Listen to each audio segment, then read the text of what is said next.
दोस्तों, tribal student के लिए ministry of tribal affairs government of India ने EMRS Eklavya model residential schools बनाए हैं अलग अलग स्टेट में।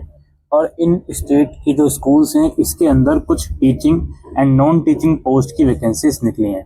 जैसे प्रिंसिपल हो गया, PGT टीचर होगा, TGT टीचर होगा, हॉस्टल वार्डन होगा मेल और फीमेल, फीमेल स्टाफ नर्स हो गए, अकाउंटेंट हो गए, जूनियर सेक्रेटेरिएट असिस्टेंट हो गए और लैब अटेंडेंट हो गए। इनके लिए वैकेंसीज निकली हैं। लाइब्रेरियन की भी वैकेंसीज निकली है। तो आज इस वीडियो में इन्हीं वैकेंसीज के बारे में हम बात करने वाले हैं।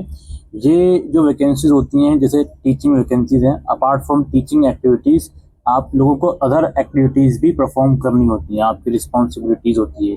जैसे यहाँ पे हाउस मास्टरशिप का, remedial and supervisory study organisation of curriculum activities, ये सब चीज़ें भी आपको करनी पड़ती है। नॉन टीचिंग स्टाफ को भी जो अदर परफॉर्मेंस रेजिडेंशियल ड्यूटीज़ होती हैं वो भी करनी होती हैं। जो भी इसकी सैलरी होती है उसके अलावा स्पेशल पे भी आपको दिया जाता है 10% तक का। आज इस वीडियो में इन्हीं वैकेंसीज के बारे में हम डिस्कस करने वाले हैं। ये जो स्कूल्स वगैरह होते हैं ये क्लास 6 to 12 तक के जो स्टूडेंट होते हैं ST कैटेगरी को, उन्हें एजुकेशन प्रोवाइड करते हैं। इसके लिए ऑनलाइन आवेदन 23 अक्टूबर तक आप कर सकते हो। ठीक है, ऑनलाइन ही अप्लाई करना है। फीस वगैरह सभी कुछ वो ऑनलाइन ही पे करनी है। फीस की बात हो रही है, female SC ST disable candidate के लिए जो फीस है वो 500 रुपये है अगर आप अप्लाई करना चाह रहे हो तो।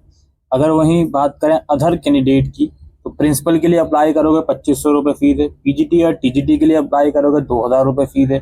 बाकी अदर नॉन टीचिंग स्टाफ के लिए अप्लाई करोगे तो 1500 रुपये की फीस आपकी लगेगी।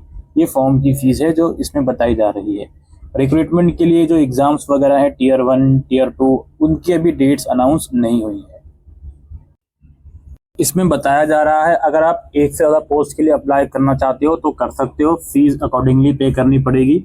और यदि आप PGT के लिए अप्लाई कर रहे हो तो PGT के लिए किसी एक सब्जेक्ट में ही करोगे। TGT के लिए अप्लाई कर रहे हो तो TGT के लिए किसी एक सब्जेक्ट में ही अप्लाई कर सकते हो। यहाँ पे आप लोग देख सकते हो इन टोटल 7267 वैकेंसीज हैं। ठीक है, और यहाँ पे अलग अलग पोस्ट वाइज वैकेंसीज लिखी गई हैं।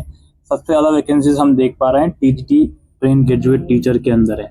फिर कैटेगरी वाइज डिवीजन यहाँ पर लिखा हुआ है अलग अलग पोस्ट की वैकेंसीज का। लाइक प्रिंसिपल हो गया, PGT टीचर हो गया।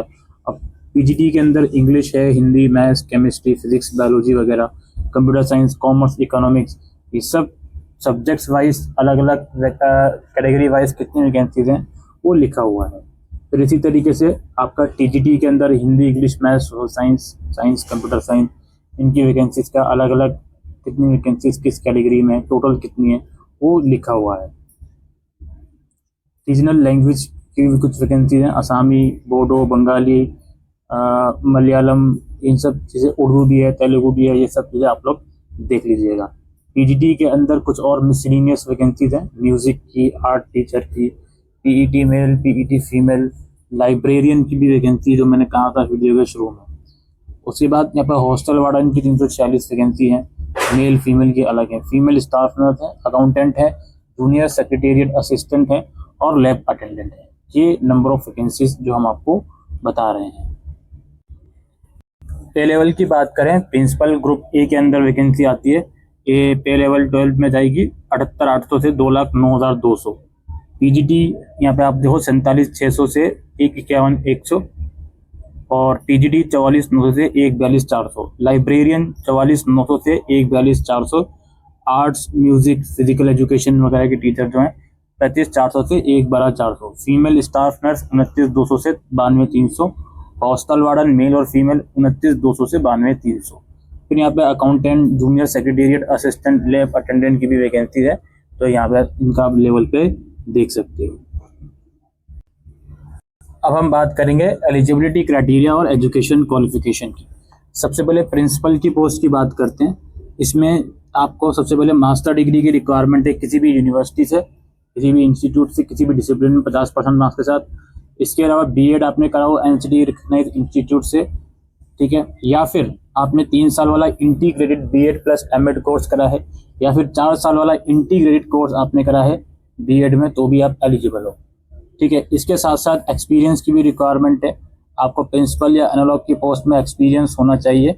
तो ही आप इसमें एलिजिबल हो, या vice president assistant education officer की आपके पास एक्सपीरियंस है तो भी आप इसमें एलिजिबल हो। एज लिमिट 50 साल से ज़्यादा की नहीं होनी चाहिए। पीजीटी की भी या लेक्चरर का आपके पास सेंट्रल या स्टेट गवर्नमेंट में एक्सपीरियंस है तो भी आप एलिजिबल हो। डिजायरेबल मैंडेटरी नहीं होता, अगर है तो अच्छी बात है, ठीक है। आपके पास रेजिडेंशियल स्कूल में काम करने का एक्सपीरियंस हो, इंग्लिश, हिंदी और रीजनल लैंग्वेज जो भी है उसकी प्रोफिशिएंसी हो, और कंप्यूटर की वर्किंग नॉलेज हो।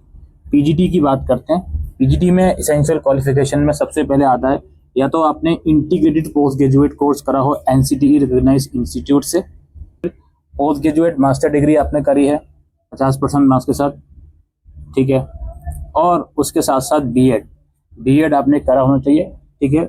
मास्टर डिग्री के साथ साथ बीएड आपने करा होना चाहिए तो आप इसमें एलिजिबल हो। या 3 साल वाला BEd plus MEd integrated course करा है, या 4 साल वाला बीएड का इंटीग्रेटेड कोर्स करा है तो भी आप इसमें एलिजिबल हो पीजीटी टीचर के लिए। एज लिमिट 40 साल से ज़्यादा की नहीं होनी चाहिए। और यहाँ पे सब्जेक्ट वाइज यहाँ पे आप देख लो, पीजीटी इंग्लिश के लिए अप्लाई कर रहे हो तो मास्टर डिग्री आपके पास इंग्लिश में होनी चाहिए, हिंदी की हिंदी में होनी चाहिए। फिजिक्स में कर रहा हो तो फिजिक्स में होनी चाहिए, और कोई भी स्पेशलाइजेशन फिजिक्स में हो वो आपका होना चाहिए, और कैंडिडेट ने ग्रेजुएशन में फिजिक्स पढ़ी होनी चाहिए। पीजीटी केमिस्ट्री है, केमिस्ट्री होनी चाहिए, और किसी स्पेशलाइजेशन है केमिस्ट्री के अंदर उसके साथ साथ केमिस्ट्री ग्रेजुएशन में होनी चाहिए। पीजीटी मैथ्स है, मैथमेटिक्स में होनी चाहिए, और कोई भी स्पेशलाइजेशन मैथ्स में करी है आपने तो मैथ्स ग्रेजुएशन लेवल पर पढ़ी होनी चाहिए। पीजीटी इकोनॉमिक्स में मास्टर्स है, या अगर कोई स्पेशलाइजेशन करा है आपने इकोनॉमिक्स में तो इकोनॉमिक्स ग्रेजुएशन में होना चाहिए। इसी तरीके से बायोलॉजी है, बायोलॉजी में चल जाएगी, जूलॉजी में चल जाएगी, बॉटनी में चल जाएगी। तो कोई और स्पेशलाइजेशन है तो ये बायोलॉजी, जूलॉजी आपने या बॉटनी आपने ग्रेजुएशन में पढ़ी होनी चाहिए। इसी तरीके से पीजीटी हिस्ट्री में मास्टर डिग्री, ज्योग्राफी में मास्टर डिग्री। इसका जो पॉइंट लिखा हुआ है ना कि स्पेशलाइजेशन, इसका मतलब ये है कि अगर आपने किसी इन सब्जेक्ट के किसी स्पेशलाइजेशन में मास्टर्स करी है तो ये एक्चुअल सब्जेक्ट आपने ग्रेजुएशन में पढ़ा हो, या आपने ये सब्जेक्ट में मास्टर डिग्री करी है तो फिर उसकी बात ही खत्म हो गई। कॉमर्स में अगर आपने करा है तो यहाँ पे आप लोग देख सकते हो, commerce provided the candidate has studied accountancy and business studies at graduation level, holder of degree of MCom in economics shall not be eligible. MCom economics में कर लेते हैं कुछ लोग, वो एलिजिबल नहीं होंगे, ठीक है। तो डिजायरेबल यहाँ पे लिखा हुआ है पीजीटी का एक्सपीरियंस होना चाहिए, वर्किंग नॉलेज एक्सपीरियंस होना चाहिए रेजिडेंशियल स्कूल में, कि डिजायरेबल है, मैंडेटरी नहीं है। कंप्यूटर एप्लीकेशन की नॉलेज होनी चाहिए। इसके बाद पीजीटी कंप्यूटर साइंस, इसमें आपके पास एमएससी की डिग्री हो, या एमसीए की हो, एमई की हो, एमटेक की हो तो आप एलिजिबल हो, ठीक है। लेकिन प्रमोशन के लिए बीएड चाहिए होगा इन फ्यूचर में। पीजीटी कंप्यूटर साइंस के लिए अभी फिलहाल बीएड नहीं चाहिए, लेकिन इन फ्यूचर प्रमोशन चाहिए आपको तो बीएड चाहिए होगा, ठीक है। तो बीएड वाले यहाँ पे देख लीजिए। पीजीटी की बात करते हैं, एज लिमिट 35 साल से ज़्यादा की नहीं होनी चाहिए। पीजीटी में 3 रिक्वायरमेंट है। पहला रिक्वायरमेंट बैचलर डिग्री का हो सब्जेक्ट में, ठीक है। 4 year integrated graduation course, NCTE recognise वाला 4 ईयर जो कोर्स होता है, बीए बीएड वो सब चीज़ें होनी चाहिए। या तो बैचलर डिग्री हो या ऑनर्स डिग्री हो रिकॉग्नाइज इंस्टीट्यूट में 50% मार्क्स के साथ इन ऑल सब्जेक्ट इंडिविजुअली और ग्रेजुएट और एग्रीगेट भी, या पोस्ट ग्रेजुएशन डिग्री हो कंसर्न सब्जेक्ट में, या फिर कोई स्पेशलाइजेशन में 55% मार्क्स के साथ, और जो भी आपका सब्जेक्ट मेंशन है वो आपने ग्रेजुएशन में पढ़ा होना चाहिए, और 3 साल का इंटीग्रेटेड कोर्स है तो भी आप इसमें एलिजिबल हो। दूसरी डिग्री बीएड की है, बीएड आपने करा होना चाहिए, या 3 साल वाला बीएड प्लस एमएड करा होना चाहिए। Only in respect of PGT regional language degree in education as approved by state government for teacher post as on cut off date is also allowed. जो टीजीटी रीजनल लैंग्वेज है उसमें BEd जो state government वाला होता है वो भी allowed करा जाएगा। और इसके अलावा सीटेट भी आपने पेपर 2 क्वालिफाई होना चाहिए टीजीटी के लिए। पीजीटी के लिए सीटेट नहीं मांगा, लेकिन टीजीटी के लिए सीटेट इन लोगों ने मांगा है। कट ऑफ डेट जो है उससे पहले आपका होना चाहिए, ठीक है। इसके अलावा कुछ स्पेसिफिक इंस्ट्रक्शन लिखी गई हैं। पीजीटी हिंदी के लिए हिंदी एज एन इलेक्टिव और मेन सब्जेक्ट आपके 3 साल में हो ग्रेजुएशन के। इंग्लिश के लिए भी इंग्लिश एज एन इलेक्टिव या मेन सब्जेक्ट 3 साल में हो ग्रेजुएशन के लिए। मैथ्स के लिए ये लोग बता रहे हैं इलेक्टिव और मेन सब्जेक्ट हो 3 साल ग्रेजुएशन के। फिजिक्स एटलीस्ट 1 साल या 2 सेमेस्टर में फिजिक्स पढ़ी होनी चाहिए। Out of 1 out of chemistry, electronic, computer science, statistics, इन तीनों में से एक सब्जेक्ट आपने पढ़ा होना चाहिए। टीजीटी साइंस में बोल रहे हैं ये कि आपने बायोलॉजी, लाइफ साइंस, बॉटनी या जूलॉजी या बॉटनी या जूलॉजी ऑनर्स या मेन सब्जेक्ट आपने तीनों सालों में पढ़ा होना चाहिए। और कुछ सब्सिडरी सब्जेक्ट भी हैं जो यहाँ पर लिखे हुए हैं। इसके अलावा टीजीटी सोशल साइंस में ये बोल रहे हैं, इसमें ये लोग बोल रहे हैं कि हिस्ट्री, ज्योग्राफी, इकोनॉमिक्स और पॉलिटिकल साइंस में से कोई 2 सब्जेक्ट आपने ग्रेजुएशन में पढ़े होने चाहिए, जिनमें से कोई एक सब्जेक्ट हिस्ट्री या ज्योग्राफी होने चाहिए तीनों सालों में, और बाकी एक सब्जेक्ट और हो जो कम से कम 2 सेमेस्टर में पढ़ा होना चाहिए। टीजीटी रीजनल लैंग्वेज में बोल रहे हैं, student concern regional language is a subject, elective subject in all 3 year of degree. जो भी रीजनल लैंग्वेज में टीजीटी के लिए अप्लाई करेंगे वो सब्जेक्ट तीनों साल में अंडर ग्रेजुएट डिग्री की होना चाहिए।